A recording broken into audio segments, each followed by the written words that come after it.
A little disclaimer before I start this video. Yes, I am Gen X and I love the movies that I grew up with, like we all do, regardless of which generation you're from. So the point of this video is not to be some sort of generational pissing contest as to who had better movies. That's not what this is. We all love the movies that we grew up with. They were very important to us in our formative years. They helped us process the world around us. And yes, there have always been darker themes in family movies, darker scenes. But in this video, I want to talk about just how dark the movies that Gen X was raised on truly were. Yes, I know about the scene in The Brave Little Toaster, and yes, I've cried my eyes out at the end of The Iron Giant. But there is something about movies that came out specifically mid 70s to mid 80s that were just that much darker in tone, both in theme and in visuals. These movies just went all out. These movies were going to tell their story, and if children got scarred in the process, well, that's just life. Hey everyone, Editing Chris here. I just realized that I never did my intro, so for those of you who have stumbled upon my video for the first time, hi, my name is Chris. You can find me across all social media as the Babaduchess. I am a part-time amateur movie critic and horror blogger and a full-time drive-in mutant, and this is my horror channel. I also wanted to point out for those of you who are liking the ever so stylish hat that I'm wearing, I did get this from another creator on their merch page. I will leave the link in the description box if you want to check that out. You'll have that info. I also wanted to point out that in this video, I'm just kind of be going from talking point to talking point. There really isn't going to be like a deep dive on each movie itself. I kind of realized that as I was editing, where I'm just really talking about little scenes and pieces of these movies. So if it seems a little choppy, that's why I'm just really going from disturbing scene to disturbing scene. I hope you enjoy this video, and now back to your regularly scheduled nightmare fuel. This was also a time before ratings were what they were. Things like PG-13 didn't come out until around 1984 with Gremlins and Indiana Jones and the Temple of Doom, where these were a little harder than your average PG movies, but they were far from an R rating. So we needed something in the middle just to give parents a little more guidance in case, your children are a little more sensitive to things like that. These were movies that, while I took a while to get into horror, I really didn't get into it until I was in college. But these are movies that I think whet my appetite for those movies, even though growing up I was intrigued by the Freddys and the Jasons, but I felt like it might have been too much for me. But I was always into films that looked into the darker side of things, maybe dealt with some themes that other movies weren't.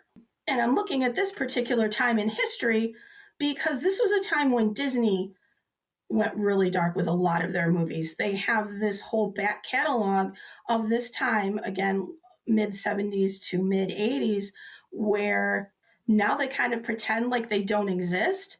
But there was a lot of them. There were things like Escape to Witch Mountain, Watcher in the Woods, The Black Hole, Something Wicked This Way Comes. I mean, Return to Oz, which I believe was Touchstone, but that was under the Disney umbrella. And that one, that one had Dorothy undergoing electric shock therapy.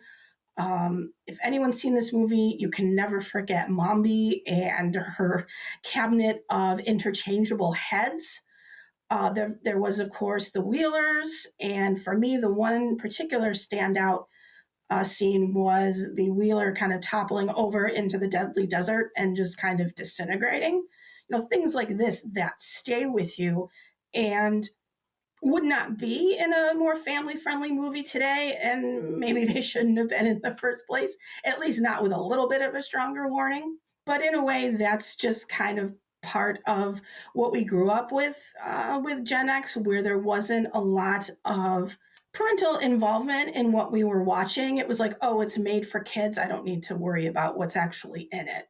This video first was going to be about gateway movies like Gremlins, for example, where it is horror, but it's kind of light horror for maybe younger viewers or people who aren't sure if they're going to like horror, for them to just kind of dip their toe and see if this is their thing.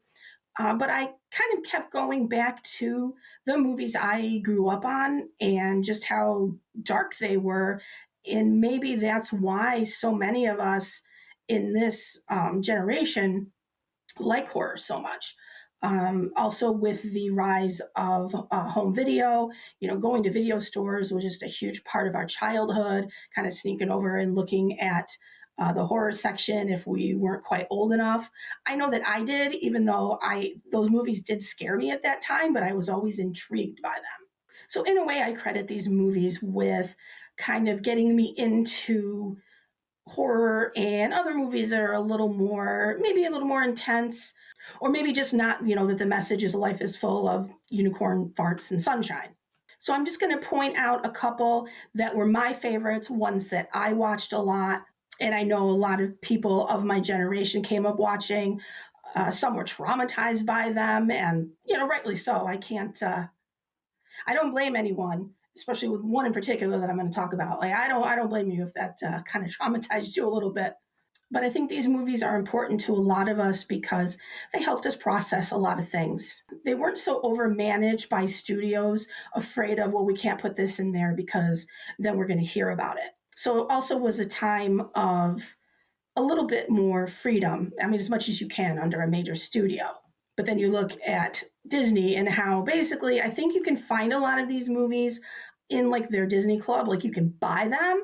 But some of these darker movies, like Watch Her in the Woods, that one, yes, you can buy it, but you won't find it on Disney Plus. They kind of try to pretend like this era never happened, and it really was a great era, even if they weren't successful movies by Disney's standards. They took chances, and people liked that. Sometimes it's fun to go a little bit on the darker side. And even now, with all the remakes that I think a lot of us are just so tired of, I think one that would actually serve them well to maybe remake would be The Black Cauldron. That is a very dark movie. I know it was one of their so called flops. It is very dark, but I think that one actually would lend itself to a live action remake very well. And being that it's based on a series of books, you could even have a new franchise. But they seem determined just to keep regurgitating the same thing, which, yeah, I guess that technically would be. But this is one that's not as familiar. And I think being in the more sorcery and magic genre would be something at least a little bit different. That's another topic. Disney doesn't listen to what we say anyway, so we won't waste our time. The first movie I'm going to start with is Watership Down, which is my personal favorite movie of all time. It's also one that traumatized half my generation, and I completely understand that. I actually have a Watership Down tattoo. This is Mr. Elovera. He needs a little bit of a makeover since I've had him for a while, and my artist did some incredible line work on it, so I got to hurry up and get that done. And this is the one movie of all of these that technically is not a kids movie. The director even said that on an interview I saw on the Criterion Collection Blu-ray of this movie, where he thought with a certain poster that they used for the promotion, he thought they were making it very clear that this is not a kids movie. But especially at that time, in the mid 70s, yes, there's always been animation for adults, but not in the mainstream like there is now. There were very few and far between. A lot of them were more of like the naughty variety, so you wouldn't really see them, advertised. This one came along and a lot of our parents were just like, oh, hey, cool. It's a movie about bunnies. Here you go, kid. Sit and watch.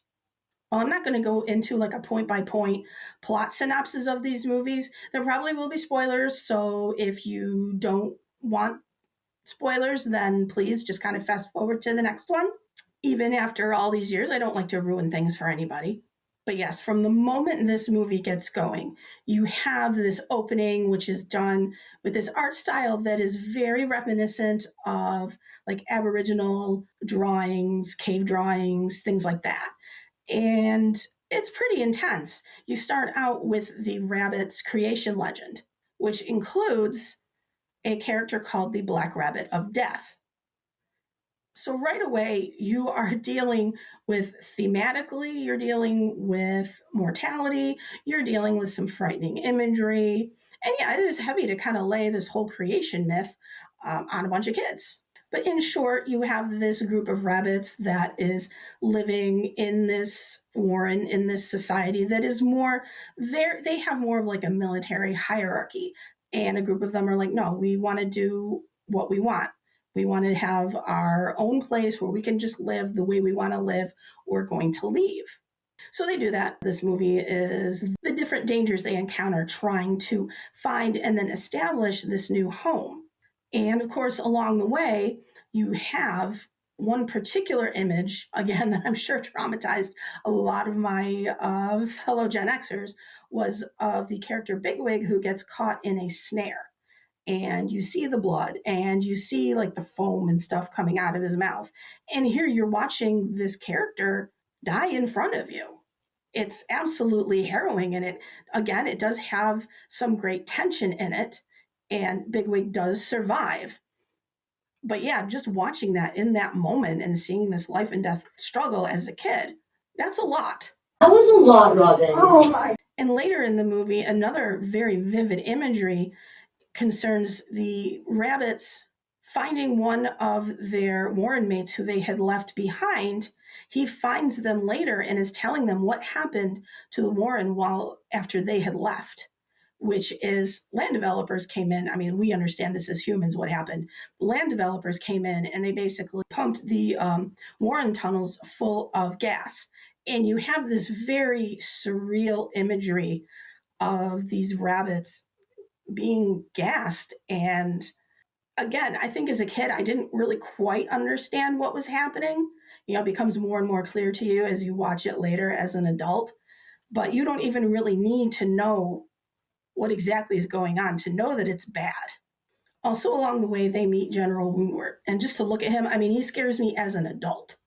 And he is the leader of another warren that they find, and he runs everything very much in a totalitarian manner. What he says goes. He is the dictator, that is all. And he decides he wants to take over our rabbit's warren as well. So we have them fighting for their home, physically fighting. Again, lots of blood, lots of foam. And this battle ends with a farm dog coming along and ripping rabbits to pieces. Dog has full on blood in his mouth, chasing rabbits. You see their fear. Martin Rosen, the director, really was not kidding when he said, he did not make this intended for kids. It is a very adult story. But being that he used animation to tell the story, everyone just assumed animation means for kids. And one thing I really like that Guillermo del Toro has said is that animation is not a genre, it's a medium. It's how you choose to tell your story. You can tell any story using animation. It doesn't have to be solely this is a family movie. I've always appreciated that because it's true. And we've seen it more and more now where there is a lot of mainstream adult animation, mostly in the form of television shows. But those are scenes that stick with you. And again, maybe explains why some people of this generation are really into horror, because we had a lot of that stuff kind of put in front of us at a younger age. So some stuff just doesn't faze us as much. Another one of my favorites growing up, and as I've already mentioned, was The Watcher in the Woods from Disney. It stars Bette Davis and a young Kyle Richards from Halloween. And you have a family that moves into this big rural estate in London. And with the property, there is a cottage that houses the woman who originally owned the house. And this is a mystery story where you have two sisters who are both kind of psychically sensitive. And they pick up that something horrible happened here. And we learn that the old woman, played by Bette Davis, who lived here, had lost her daughter 30 years ago while she and her friends were kind of playing at doing, like a ritual during an eclipse. And the daughter, Karen, disappeared. So throughout the movie, you see the two daughters picking up on things and having visions. Weird things are happening. Mirrors and windows are breaking. The older daughter is seeing visions of a young woman trapped in the glass with a blindfold on saying, "Help me." That would traumatize you. There's one scene where she's in like a hall of mirrors and gets all turned around and confused and starts seeing the disappeared young girl again wearing the blindfold saying help me, like no matter which way she turns she keeps seeing this vision. And I know another popular one that traumatized people was where the older daughter, she was in the woods and she falls into a pond and gets trapped in there. And Betty Davis's character, she has like this big stick and is kind of poking down with her. And the younger sister's saying, no, stop, stop, you're going to drown her. So there's just this visual of this old kind of witchy looking woman with a stick. And you think she's trying to kill this young woman. She isn't. Again, it's just these visuals that stay with you. And then in this movie, too, you're dealing with this theme of loss. This old woman who her daughter went missing 30 years ago without a trace. She doesn't know what happened. And now a new generation is trying to put these pieces back together and figure out what happened to her. And then there's this mystical connection, like I said, with this kind of, play ritual they were doing that kind of became a real portal to something else. The sound effects in this movie as well kind of send a chill up my spine anyway, because you'll see lightning and the sound effect that accompanies it. It's almost an electronic sound, but it's very spooky. So again, like I say, you can always find themes and scenes in, family movies throughout, as long as they've been around. It just seems like the Gen X movies were just steeped in them. There was just so much of it as opposed to, well, I just don't like this one part. It kind of scares me. But with a lot of these movies, it's just this pervasive feeling throughout of just dread. Another movie I loved was The Dark Crystal. And this one visually is just full of nightmare fuel. I mean, the Skeksis, they are just scary looking and they're gross. There's like a scene where they're eating and just absolutely stomach churning. But I know for anyone who has seen this movie, all I have to say is the Emperor, and you will know which scene I'm talking about. And I think that scene still scares me to this day. It's the sound of his voice, and then when he actually like passes away and he just kind of crumbles into dust, and then the subsequent fight between two of the Skeksis for who's going to take his place, and then the loser gets attacked and stripped and then kicked out. It's a lot. There's also, I can't forget the scene with the podling, another creature strapped to a chair, because the Skeksis think that if they drain these creatures of their essence, it helps them live longer. It's like this fountain of youth for them.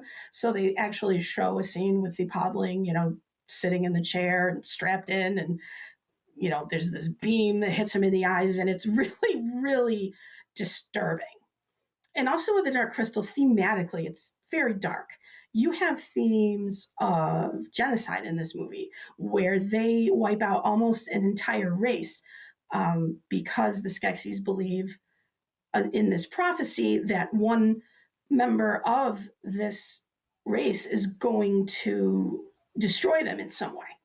And there are also themes of like duality and like yin and yang, because the beginning of the movie explains that there were these creatures that split into two. So you have the Skeksis, who are just all bad, and then you have the Mystics, which are all good. So you're dealing with a lot of things here that, as a kid, it just kind of goes over your head. But as an adult, you're like, wow, that's pretty deep. So again, it's not just visuals, it's also the overall story that just seemed a little more adult. Oh, and speaking of adult themes, another one, still one of my favorite movies, The Last Unicorn. This movie, I mean, the main theme in this movie is dealing with trauma. You have a unicorn that over the course of the movie, where she is trying to find other unicorns like her, well, she gets turned into a human, and humans are mortal. Unicorns are immortal. So her being in this body is traumatizing her, just that alone, let alone all the other things that she's going through. I can feel this body dying all around me. And as far as visuals go, there are some scenes where she's been held prisoner in this kind of traveling circus, and there is a harpy in one of the cages. And this thing is scary looking. It has 3 breasts. It has like this long kind of beaky snout and like the talons, and it's just pure evil. You must never run from anything immortal. It attracts their attention. You have the Red Bull, which is the main antagonist. You have this huge, fiery red beast with just blank white eyes. Again, nightmare fuel. It does have a great soundtrack with songs by America. I will fight you on that. It's a great soundtrack. And this is one of those things where it's rated PG, but I think if it came out maybe even, 3 years later, this would have had a hard time. It would have been PG-13, and then it would have been a whole thing because probably not as many kids would have seen it. And it's also a movie that, as an adult, when I revisit it, and it's still just as relevant. There's one scene in particular where this woman, who's probably about my age, and she finally sees a unicorn, but she just breaks down yelling at her, where were you? Where were you when I was young? Like, I waited for you. I believed in you. And, that's such a heartbreaking scene. How dare you come to me now when I am this? So very adult themes. You think, The Last Unicorn, it's going to be this cute little movie with a unicorn running around. And it's cute is the last word I would use to describe it. But even as an adult, I get so much more out of it. So if that's one that has passed you by, it's not quite as popular as a lot of the other ones, please check it out. It's such a great film. One of the more popular ones, of course, that I watched was A Never-Ending Story. And that one, if you've seen it, you guys know what I'm talking about. First of all, you have the main character, Bastian, in the beginning getting bullied, which is never fun to see. It wasn't particularly traumatizing, but, they show a kid being bullied. This isn't one of the more disturbing things, but I always kind of thought Bastian's dad was a dick. Like, I'm sure he was going through his own pain with the loss of his wife, but I don't know. I just thought he wasn't really very nice to Bastian. Like, no wonder the kid is, running, to books and just immersing himself in this world. I would too. But again, this one visually chock full of nightmare fuel. All I have to do is say Swamps of Sadness, and a whole lot of you just, nope, not even going to think about that one.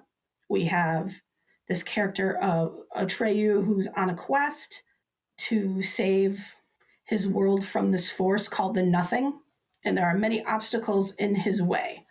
Of course, with the Swamps of Sadness, that's where he loses his horse, and you have just this gut-wrenching scene of him begging his horse not to give up as this horse is just sinking and sinking because this swamp just overcomes you with feelings of sadness until you give up. I mean, I don't know how I processed that as a kid. You have the creature, the Gmork, which that thing did give me nightmares. I am the Gmork. This huge wolf-like thing with these like bright green eyes, and he just has a spooky voice and just growling, and then there's a big fight between him and Atreyu, and there's blood and Come for me, Gmork! I am Atreyu! Yeah, it's a lot. And on the heavy emotional side, you have a creature called a rockbiter. He is this giant made out of rocks, and he has this speech about not being able to protect his friends from the force of the Nothing, which is, destroying their world. And it just ripped his friends out of his hands. And he cannot cope with this, and saying how he's just going to sit here until, the Nothing just comes back and takes him away. They look like big, good, strong hands. Because he's just so devastated over what happened. This movie, it's just so unrelenting with the visuals and the themes. And you also have Bastian, who is reading the book that all this is happening in, and you're piecing together little parts of his life about, say, the loss of his mother, and here he is hiding out in his school's attic to not take a math test, and he'd rather be with these new friends in this book than deal with reality. And honestly, at that age, I would have been right there with him. There is the scene in the attic with, thunder and lightning, and then for whatever reason, their school has a stuffed wolf's head in the attic, and it falls on top of them. I never liked that part when I was a kid. That did freak me out. I also want to mention that in the book, Bastian is reading, Atreyu has to go through these tests, and one are like these two sphinx-like statues, but they shoot like lightning bolts out of their eyes. So if you're not sure of yourself or doubt yourself, they will strike you down. And you actually see how there had been a knight who tried to cross and didn't make it, and like his visor flips up, and you see what remains of his face. And it's again, it's these movies went hard. Secret of Nim, another popular one, another one close to my heart. Yes, it is a story about what a mother will do to protect her child, but it is chock full of disturbing images. You have a scene where Mrs. Brisby learns the history of her husband and how he had been experimented on in a lab. And there is this scene of them showing, these rats being injected. And then just there's all this like surreal imagery going on, and how the rats escaped, but the mice didn't. Again, it's a lot. The great owl is another scene. She goes to ask him for advice for how to help her child. And the great owl is voiced by the great John Carradine. He has such a great voice for this role. He actually was dying when he recorded it. But here you have this giant owl with like these shiny eyes, booming voice, eats a moth right in front of her, everyday stuff. Speaking of shiny eyes, I never found the character of Nicodemus to be particularly spooky. I think some people did because, again, he had the eyes. But for me, he had such a soft voice, and I knew he was a good guy. So that never particularly freaked me out, but I think some people it did. We can't forget the scene where Mrs. Brisby, upon advice from the great owl, goes to the rosebush to seek help from the rats. And she is stopped by a giant rat named Brutus, who is carrying this giant, I keep wanting to say halberd, but it's not really a halberd, but it's a giant weapon, and just blocks her way and chases her. And, again, he's kind of got like the blank eyes. And I always found the character of Jenner spooky. Yes, he's the bad guy. He's actively, plotting against Nicodemus, and wants to use, Mrs. Brisby's, desperate situation for his own gain. And the weight of it will crush his bones. So, yes, he's a bad guy. He has a very severe kind of look. But then towards the end, there is a sword fight, complete with stabbing and blood. So, yeah, these movies just didn't shy away. I'm glad they didn't. Like I said before, it is kind of a freedom that I don't really think we have as much of today, especially with the bigger studios as they, pick up more and more smaller studios. And it's been a while since I've revisited this one, but The Black Cauldron, a sorcery and magic story about a boy.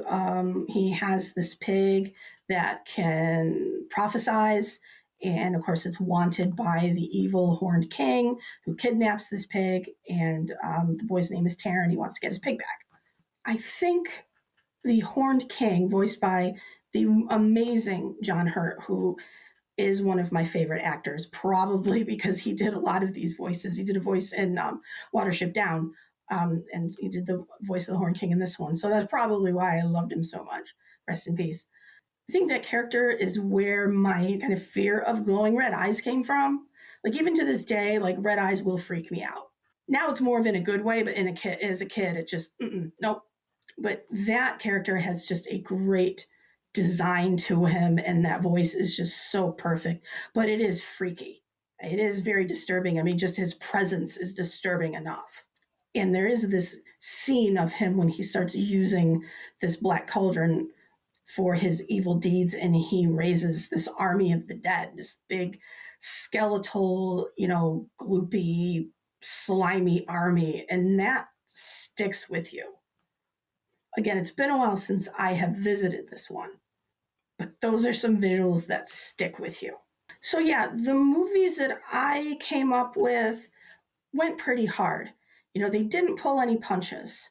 And I'm not saying that's better or worse than anything now.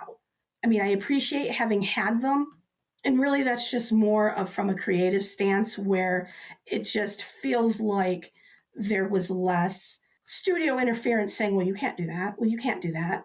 And I kind of miss that, where things now, not everything, but just seem more done by committee. We have a formula, okay, let's use it.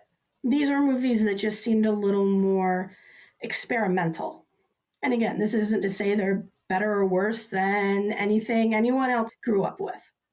We all have the movies that mean a lot to us. These are some of the ones that mean a lot to me. But there was just something about this specific time, this 10 years, where the movies weren't afraid to say, hey, kids, life can be tough, and we're going to give you some hope. We're not going to be doom and gloom, but at the same time, we're going to prepare you for that fact. Now, that's probably not exactly what they had in mind when they made these movies. They just wanted to tell a story. And I guess personally, I just appreciated them, looking back now and with the movies I like now, because I don't need everything to be presented neatly and then wrapped up in a bow. And I'm not saying that's bad if that's what you like in a movie. But for me, I like exploring different themes, different lives, how people handle, different trials in their life. I guess some people find it depressing to see stuff like that, but I see hope in that. I see hope in the trial, hope in the journey. Because sometimes I do just like to turn my brain off and have some popcorn and just have a good time. But just as much, I like to have different kinds of experiences. And they don't have to be happy throughout. And also, being someone who has dealt with anxiety since I was a child, in a way, these movies, and I didn't know it at the time, gave me some place to kind of put it and exercise it. I could put my anxiety on the screen and let those characters deal with it for a little while. It's what I like about horror movies now. I can put my anxiety on someone else for a little while or forget about it. Either way. So, yeah, tell me what you thought about these movies, if you've seen them, if you like them, if you don't like them. What movies did you love as a kid? I love hearing people's stories about, what movies meant a lot to them and why, because we all have such different life experiences. So give this video a like, maybe share, hopefully subscribe. It's been a little while since I posted my last one. I was sick, so I hope to be putting out more stuff more frequently. So yeah, do any or all of those things and help me out. And before I go, like what you like, don't be a dick, and be good to one another. Take one day at a time. Do the best you can.